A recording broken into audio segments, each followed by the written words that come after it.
Illuminati, and that, Hmm. I'm sure you're familiar with the whole thing, and it's almost like it's almost complete, isn't it? Alex Jones, of course, is a leading proponent of this whole narrative, which is so very, very dark. So I'm just wondering, because I mean, is there a relationship, do you think, between the imaginative process and a context of darkness, of dangers? Do you find, as my experience has been, that the more sort of dark matter I can draw into my sort of awareness, the more creative I become. Have you noticed that correlation? Yeah, I feel it from the exact opposite, which is um, the further the light kind of unfurls its own creative aspect, the deeper and more ominous the darkness becomes. So if you are, if you have a very limited palette, evil is represented by a wolf in the woods. If you're a kind of peasant in Hungary or something, I think that's perhaps a bit of a romantic vision, but you get the point.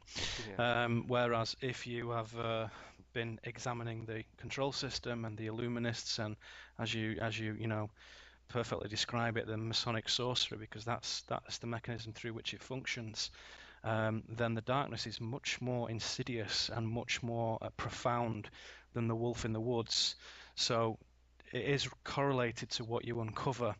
And I kind of have this little system which I call the gates or the stages of awakening for the personal journey. And the second one is what I call the unveiling.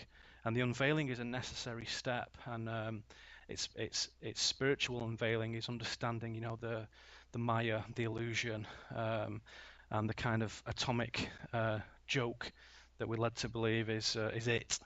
Whereas, there is no atomic structure as such. And if you really delve into this, it is fascinating that a lot of the scientists tend to keep avoid saying that. And there are a few people, I know he's a bit of a populist, but Fred Alan Wolf has recently started saying there are no atoms. Mm. There is nothing, there is no particle, there is nothing, there is just energy oscillating. That's all there is. And it seems to reflect consciousness. So, on the one hand, you have the illusion of Maya, which is created by these oscillations and configurations. On the other hand, you have the 3D manifestation, which is that the society we find ourselves in is a fake society, is a charade, is a Philip K. Dick nightmare world. It doesn't have any integrity, and it doesn't have any feeling for us. So it is almost as if the facade of the control system is there to usher us into the bigger game. Mm. So the fact that we uncover these things, and you can come at it from the sort of fraternal Masonic point of view with the Rosicrucians and the OTO and the Knights of Malta and the Jesuits and all the rest of them, or you come at it from the geopolitical point of view with the CFR and the Trilaterals and the Bilderbergers and Tavistock and all the rest of it, Mm. you come to the same conclusion, which is that when you really delve under the surface and blow the dust off it, that this thing has been there from day one.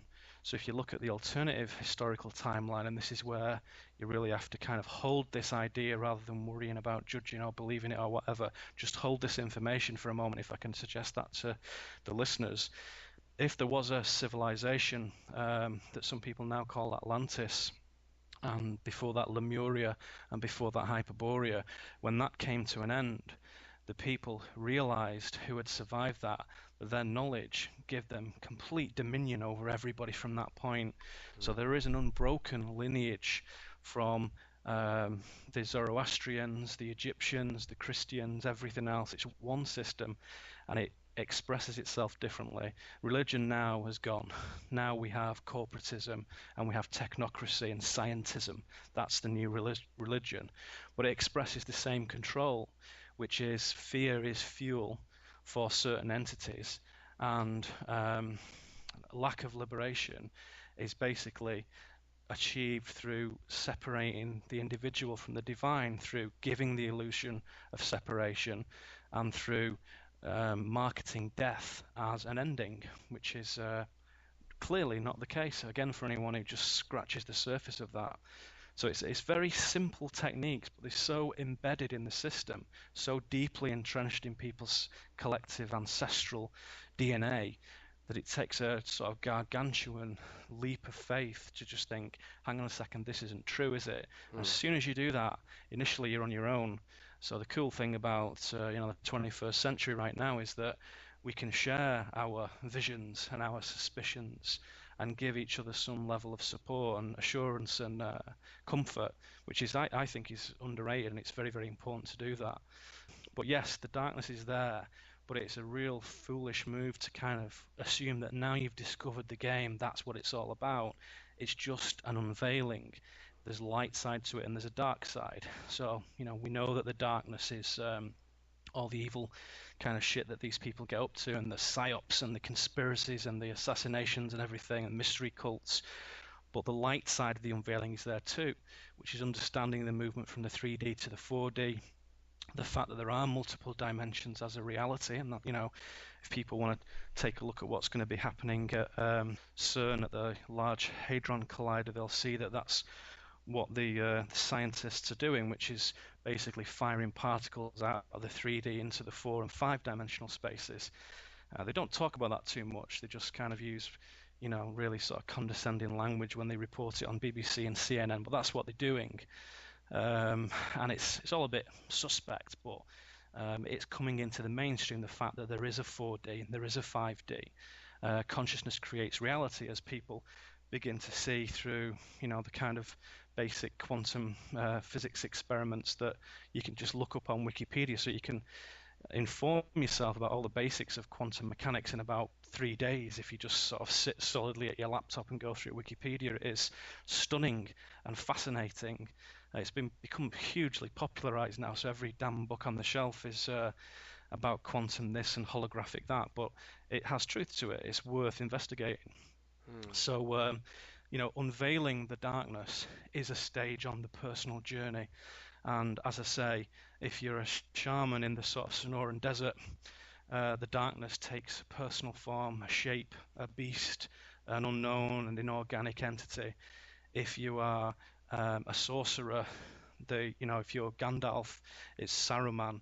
If you are Aeolus, it's the dark Aeolus sat somewhere at another laptop, kind of doing his evil alchemy somewhere. So it's aspects of ourself, and this is the bit that I did over here with Jake, and he covered a little bit of ground that I was going to, but he put it very, very well Mm. in saying that it is the inseparability of being, which gives us the confidence to say that those are aspects of ourself and those are projections of ancestral types. And all we have to do is realize that to begin to undo the illusion it manifests. And in the realization of the ego, for example, the ego begins to recede. In the realization of the illusion, it begins to recede. So, as you said earlier, its threat to the individual diminishes, because as you begin to conceive of it, like the Wizard of Oz, you throw back the curtain, you say, oh, okay, yeah, well, you are evil, but you're just a little shit sat pulling levers, so whatever. If you've never seen that, it maintains its veil, it maintains its mysteriousness, and of course to the human psyche, which has gone through many sort of collective traumas over the last few billion years, the egoic response is always fear, and fear will always reflect a kind of antithesis of itself against anything that is unknown or uncertain. So we have to be careful of that. Not feed the entities. Don't feed the entities with fear, and the only way to do that is to work on yourself, to harmonize yourself, to listen, read, feel, go into nature. It's a pretty broad thing. It's not sat reading books, and it's not sat uncovering conspiracies. That won't get you there. And look around at the people who only do that, and you'll see exactly what happens. They become detached from the source, but not in a kind of Zen detachment way, more in a kind of unplugged computer way. So Right. they have a very, very limited set of data on that hard drive. Well, isn't it back to what you were saying about the difference between hardening and or contracting and expanding, and hardening and Absolutely. softening is that if we use, it's almost irresistible temptation to use whatever we're doing to strengthen our sense of identity and to contract and dig our heels in order not to surrender and be Yeah. overwhelmed by what we're discovering, then we are just feeding the entities. But if we